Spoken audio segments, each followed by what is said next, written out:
झाली ही सुद्धा आपल्याला कळेलच। आज एका पुस्तकाच्या प्रकाशनाचा कार्यक्रम आयोजित करण्यात आला आहे। फार राजकारण आपल्याला पाहायला मिळतंय।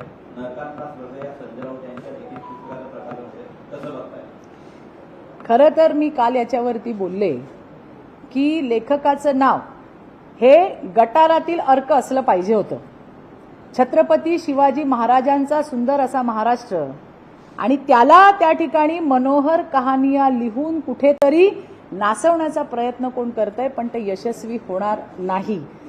लिहायचंच होतं तर पत्राचाळीवरच्या त्या भाडेकरूंबद्दल ज्यांना फसवलं, ज्यांच्या जमिनी होत्या, ज्यांची घरं होती, ज्या महिलांनी आपली मंगळसूत्र गहाण टाकली, त्यांच्यावरती काय दिवस या नरकातल्या नाही गटारातल्या अर्काने आणले, त्याच्याबद्दल लिहिणं गरजेचं होतं। कसं त्या परिवाराला नागवलं गेलं, कशा पद्धतीने त्यांची फसवणूक केली गेली, त्याच्यासाठी 2 पानं मिळाली नाहीत का? मी असं ऐकलंय। आता हे पत्राचाळ तर माझ्या डोळ्यासमोरचं उदाहरण आहे। तिथल्या महिलांचा आकांत मी ऐकलाय, मीच काय संपूर्ण महाराष्ट्राने ऐकलाय। परंतु मी असं ऐकलंय की नवनाथ जेलमध्ये सुद्धा त्यांचे जे आका आहेत उद्धव ठाकरे यांना ते शिव्या देत होते, असं मी ऐकलंय। तर त्याच्याबद्दल पण लिहिलंय का काही 2-4 पानं? नाही का? त्याच्यामुळे मला असं वाटतंय की अशा पद्धतीने महाराष्ट्राला गालबोट लागेल, महाराष्ट्राला नावं ठेवायचं काम या माणसाने कायम केलेलं आहे। त्यामुळे आमच्या लेखी मी तुम्हाला म्हटलं लेखकाचं नाव तेवढं बदलायला हवं होतं।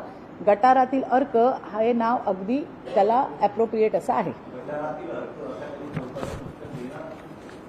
नाही, त्यांनी, मी असं म्हटलं तुम्हाला की त्यांनी जे लिहिलंय, जे काही रंगवलंय, त्याच्यामध्ये माझ्याकडून त्यांनी 4 पानं अजून ऍड करावी।